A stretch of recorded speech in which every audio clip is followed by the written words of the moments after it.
Hello there, thrill seekers. Today's Monday Moldy Oldie was recorded on March 2nd, 2009 at Dharma Punk's Santa Monica, which is a place that doesn't exist anymore. Apparently, before it was Dharma Punk's Santa Monica, it was the Santa Monica Zen Center under different management, and then Noah Levine's group took it over and became Dharma Punk Santa Monica, and then they're gone now too. So I don't know what they are now. It might be a weed dispensary for all I know, being Santa Monica. But I think this is an interesting talk. It's really, really basic. I'm being asked questions about why did I get into Zazen in the first place? Why did I keep on doing it? What does this mudra mean? Why do we keep our eyes open? Really, really basic questions like that. And I think it's a good audience, and the receptive audience and the answers that came out flowed nicely. You will hear me mix up two koans. I give the beginning of one koan and the ending of another koan. You will hear me once again reference the story of Shoko Asahara, the guy that put the poison gas on the Tokyo subway systems. I talked about that a couple months ago. In another moldy oldie, I talk about that a lot because I think it's an interesting story. But I think where I went with it in this particular talk I'm going to show you now is interesting. So that's why I put it up again, and I hope you like it. You'll see also that I am wearing Buddhist robes in this, and not just am I wearing Buddhist robes, I am wearing the full Buddhist robes. It might not be as apparent to some of you as it will be to maybe some people who've had experience of it, but a lot of times when I wear the Buddhist robes, I just put them on over a regular t-shirt and shorts, so it looks outwardly like I'm wearing Buddhist robes, but I'm not wearing the full kit underneath. Well, in this one, I'm wearing the full kit. Amazingly enough, I didn't do that very often. I still don't do it very often. But here I am wearing the full kit. I don't know why I chose to for this talk. Maybe it's the reason the talk came out well. I don't know. But let's take a look at me in March of 2009 giving a talk in Santa Monica about basic Zen. But I'm curious about what your experience was that got you from what is going on here to this is for me and makes my life purpose or meaning, or Yeah, just sitting right then I don't quite get it. yeah. Most people don't at first, and I have to say I didn't get it at first. I my Tim McCarthy, when he first taught, he read this thing. I brought it with me, and I didn't feel like actually trying to lecture off of it because it would have been too hard in this situation. But he brought with him this thing called the Heart Sutra. Do you know the Heart Sutra? The Heart Sutra is like a famous sutra. It's the one the Zen people chant most often. And it has this line that says, "Form is emptiness, emptiness is form." It's like in the middle of the sutra. And when I heard that, I thought, that's right. I don't know what the fuck that means, but that's right. That's exactly how I felt. It's just kind of this intuitive sense. And I could see the value in the Zazen practice.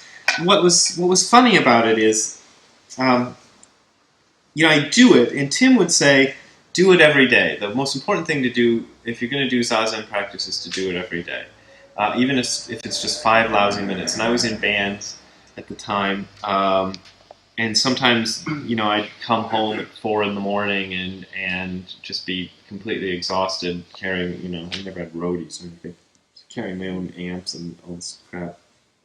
And I would just stop and do the Zazen for 5 minutes before going to sleep. A couple of times, not a couple of times, more than a couple of times, a lot of times, during the first maybe 5 to 10 years of doing this, I would give it up because I thought, this isn't doing anything. I'm not getting enlightened. I was reading books by then, about enlightenment and all this stuff, and it wasn't happening.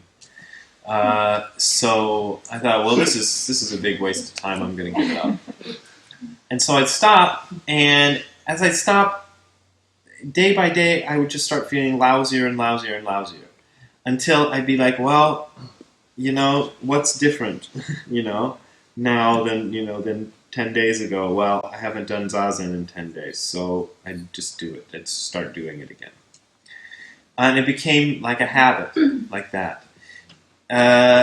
And gradually, as I did it more and then went to retreats, like these multi-day retreats and these other things, and then started getting more serious about it, some of the philosophical parts of it started to make sense.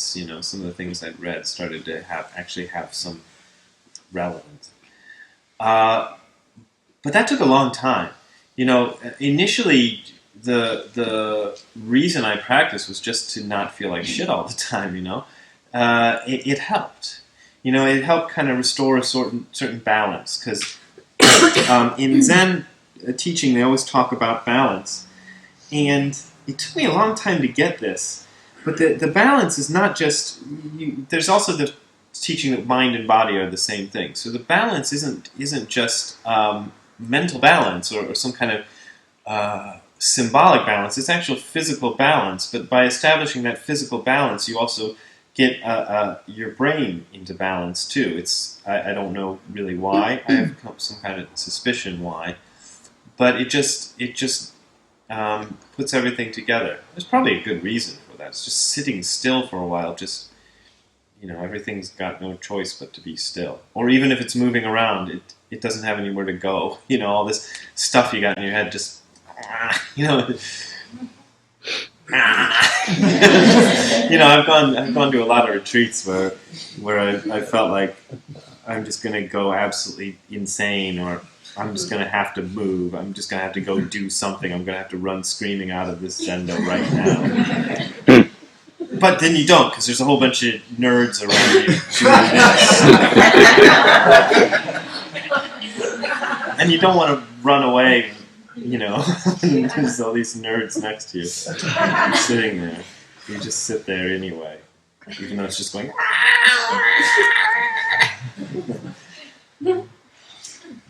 So yeah, that's the best answer I can give to that. Why the open eyes? Oh, okay. I once somebody asked Tim that once, and I liked his answer, so I've used it ever since. So this is a stolen answer, but I like it. He would say, when you close your eyes, it's as if you're saying that what's in my head, inside the internal world, is more important than what's outside. So you're shutting off the outside in order to experience the inside more. And Zazen practice isn't, the theory behind the practice is that inside and outside are the same. So your eyes are open, so you're experiencing the outside world as much as you're experiencing your inner stuff.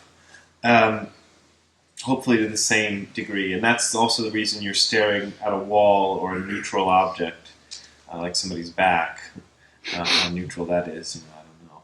But, so that's why you keep your eyes open. And also, in terms of simple efficiency, it's a better way to stay awake, I've found. So that's the idea. So the theory of it is not that there's something internal you want to work on in exclusion of the external world. The external world is part of what you're working on.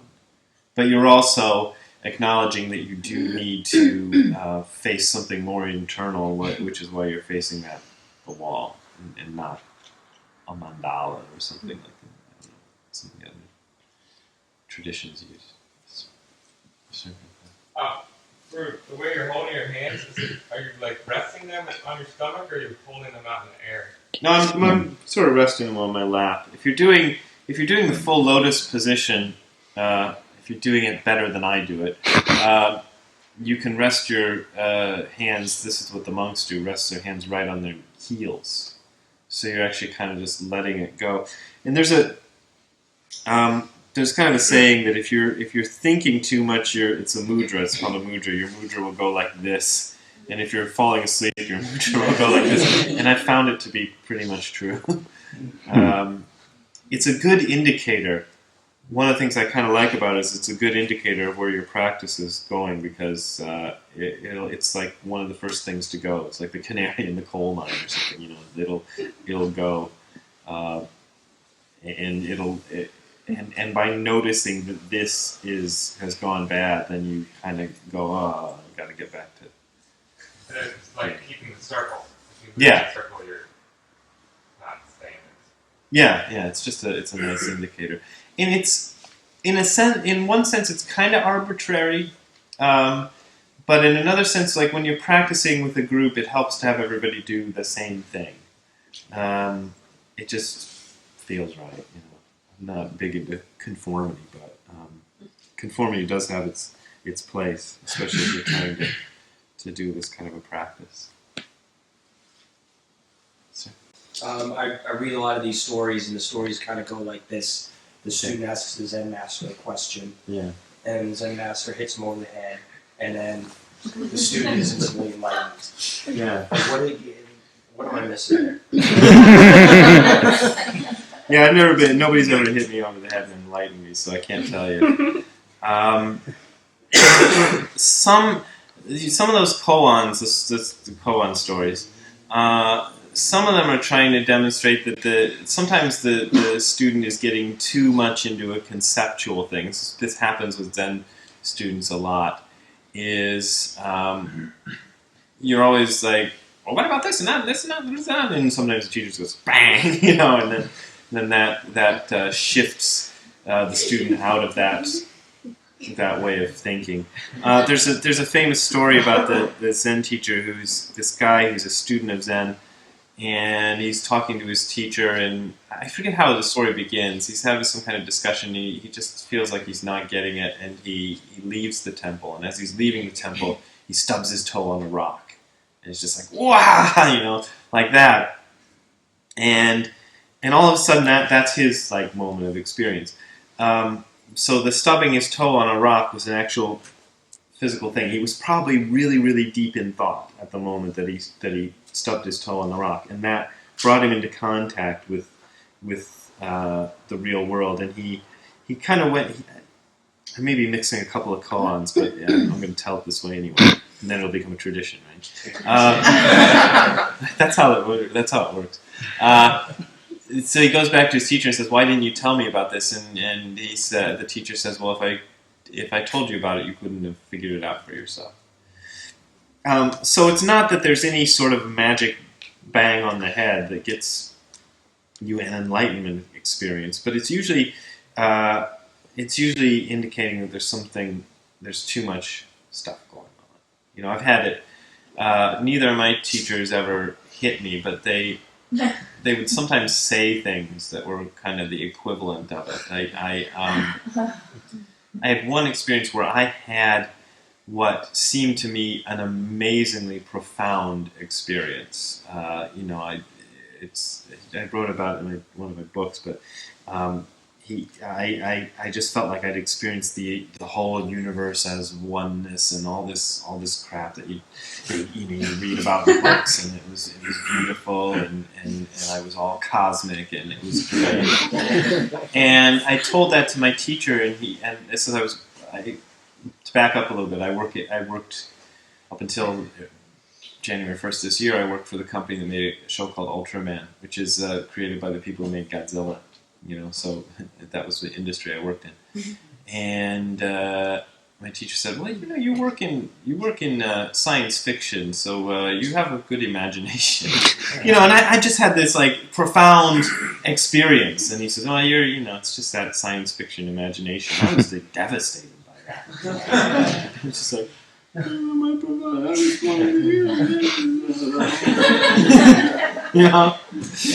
Bong. But I realized, after that, I kind of reflected on it and thought, well, if that was real experience of oneness with the universe, then why does it bother me what this old codger, thinks about it? And that was something to reflect on, because if it's the real experience of oneness, you wouldn't care, right? I'm one with the whole fucking universe. What about you? But you're not one with the whole universe. This is I'm going through all kinds of like embarrassment, ego stuff right now. Okay. Because I literally, before he raised his hand, I was literally going to raise my hand and pretty much touch his Same thing. Ah, Because I'm sitting. Well, because you said one of their chants was everything is form and form is everything. form is emptiness, emptiness is form. Emptiness is form, right? And I'm sitting there and I'm staring and I'm like, you know, when you're staring and your eyes start to kind of, and it's like this, you're zoning out kind of thing. And I'm like, okay, is this like a science thing, or is this like, am I seeing energy? And like, you know, am I going to see people's auras now? Like, what's going on? But so, and then all of a sudden, and I closed my eyes because they were just kind of hurting, and I literally had this like moment of just sort of envisioning space and the universe and the world, and I was like, oh, everything is just sort of form, and form is everything. I literally said that in my head, and the way when you said that, so I'm sitting here going, is that a profound experience? I don't know. And now you're telling this story. Well, Great! I'm gonna go home I'm enlightened tonight. yeah, well, if you're enlightened, it doesn't matter what I think, right? It's a big deal, right? Well, that's kind of it, though. I mean, that's kind of the answer to that one. You just...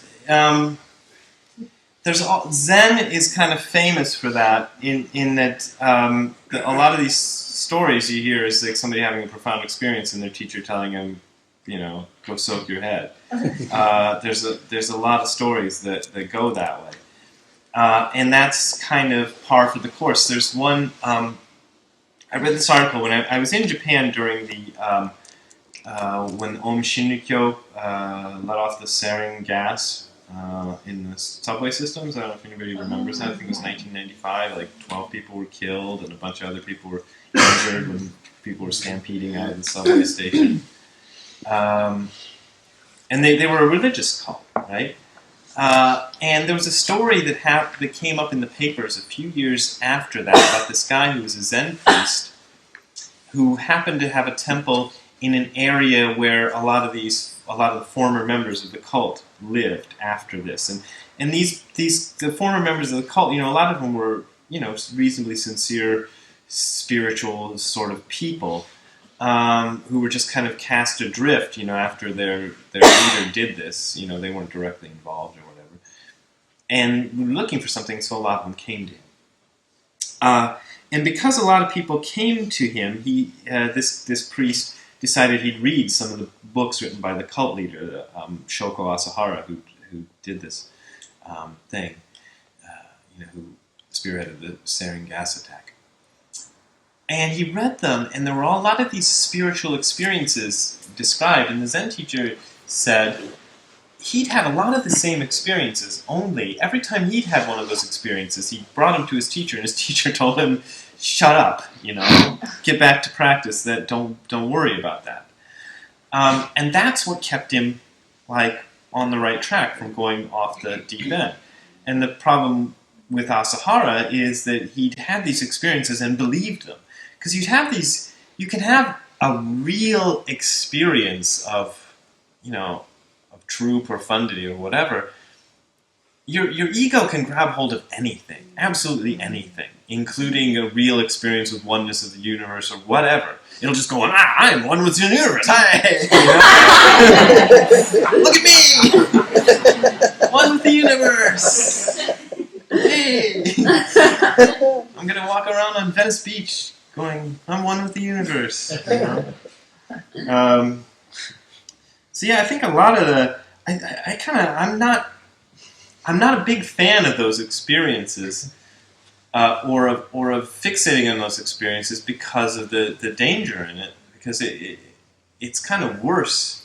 I think a lot of people are worse off to have them than not to have them. Huh? I said, oh, great. But you know, so be glad, be happy, be happy. That is the teaching I have brought to you today. Be happy. Okay.